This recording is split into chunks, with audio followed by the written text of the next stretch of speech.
ഏറെ ആശങ്കകളും ആശയക്കുഴപ്പങ്ങളും സംഘർഷങ്ങളും സൃഷ്ടിക്കുന്നതാണ് കൗമാരകാലത്തിലെ കുട്ടികളുടെ മാറ്റങ്ങൾ. ഒരു കുട്ടിയെ സമൂഹത്തിനും കുടുംബത്തിനും ഉതകുന്ന നല്ലൊരു വ്യക്തിത്വത്തിന് ഉടമയാക്കി വളർത്തുക എന്നത് ഒരു തപസ്യയാണ്. ഇത് ഒരാളുടെ മാത്രം ഉത്തരവാദിത്തമല്ല. ഒരാൾ മറ്റൊരാളുടെ മേൽ പഴിചാരേണ്ടതായ സാഹചര്യങ്ങളുമല്ല.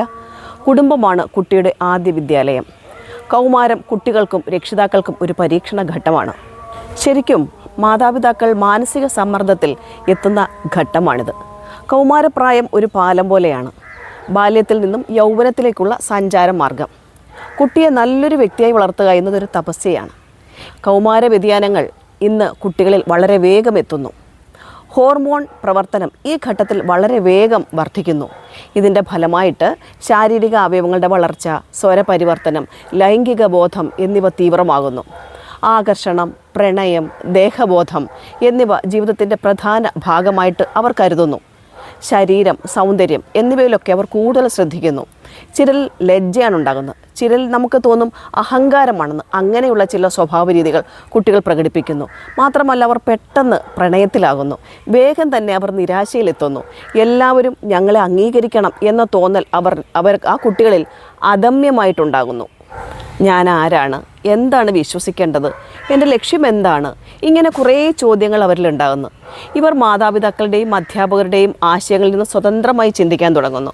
കുടുംബത്തിൽ നിന്നും അല്പം അകലം പാലിച്ച് സുഹൃത്തുക്കളോടൊപ്പം കൂടുതൽ സമയം ചെലവഴിക്കാൻ താല്പര്യം കാണിക്കും. സന്തോഷം, കോപം എന്ന് ഏതെല്ലാം വികാരങ്ങളാണോ അവയെല്ലാം അതിതീവ്രമായി പ്രകടിപ്പിക്കും. കൂട്ടുകാർ, അവരുടെ അഭിപ്രായങ്ങൾ എന്നിവയ്ക്ക് മുൻതൂക്കം നൽകും. ചിലരിൽ പഠന സമ്മർദ്ദം, അത് പരീക്ഷാഭയം തുടങ്ങിയവ വളരെ വലിയ ഉത്കണ്ഠ അവരിലുണ്ടാക്കും. ചിലർക്ക് അമിതമായ ആത്മവിശ്വാസമായിരിക്കും ഉണ്ടാവുക, ചിലർക്ക് ഒട്ടും ആത്മവിശ്വാസം ഉണ്ടാവുകയില്ല. സമൂഹത്തിലെ അനീതികൾ, കുടുംബത്തിൽ നമ്മൾ സാധാരണയായി പാലിക്കുന്ന ചില മര്യാദകൾ, നിയമങ്ങൾ, വിദ്യാഭ്യാസ രീതി എന്നിവയെക്കുറിച്ച് അവർ അഭിപ്രായം പ്രകടിപ്പിക്കും. ചിലത് നമ്മൾക്ക് കേട്ടാൽ തോന്നും അവർ നമ്മളോട് വിരുദ്ധമായ അഭിപ്രായം, അതായത് തർക്കുത്തരമാണ് പറയുന്നത് എന്നുള്ള തോന്നൽ പോലും നമ്മളിൽ ഉളവാക്കും. ഇതെല്ലാം രക്ഷിതാക്കളെ സംഘർഷത്തിലാക്കും. അപ്പോൾ നമ്മൾ കരുതും, ഇതുവരെ എൻ്റെ കുട്ടിക്ക് എത്ര നല്ല സ്വഭാവമായിരുന്നു, ഇതെന്തു പറ്റി എന്ന് സങ്കടപ്പെടാൻ തുടങ്ങും. എന്നാൽ ഇത് വളർച്ചയുടെ ഭാഗമാണെന്ന് നമ്മൾ മനസ്സിലാക്കണം. ഈ ഘട്ടത്തിലെ കുട്ടികളെ മനസ്സിലാക്കാൻ സഹാനുഭൂതിയും സഹനശീലവും നമുക്ക് ആവശ്യമാണ്.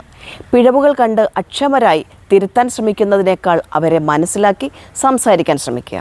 ശിക്ഷയ്ക്ക് പകരം സംവാദം നടത്തുക. തെറ്റിനെ ബോധ്യപ്പെടുത്താൻ ശ്രമിക്കുക. ക്ഷമയോടെ നല്ല കാര്യങ്ങളിൽ നമ്മൾ അവരെ അഭിനന്ദിക്കാൻ മറക്കരുത്. അവർക്ക് നമ്മൾ തന്നെ നല്ല കൂട്ടുകാരാകുക. അവർക്ക് കൂടി താല്പര്യമുള്ള വിനോദങ്ങളിൽ നമ്മളും പങ്കാളികളാവുക. രക്ഷിതാക്കളോട് കുട്ടികൾക്ക് എന്തും സ്വതന്ത്രമായി സംസാരിക്കുവാനുള്ള സ്വാതന്ത്ര്യമുണ്ട് എന്നുള്ള ആത്മവിശ്വാസം നമ്മൾ അവരിൽ വളർത്തിയെടുക്കുക. അവരുടെ സംശയങ്ങൾക്ക് നമ്മൾ വ്യക്തവും സത്യസന്ധവുമായ ഉത്തരം നൽകുക.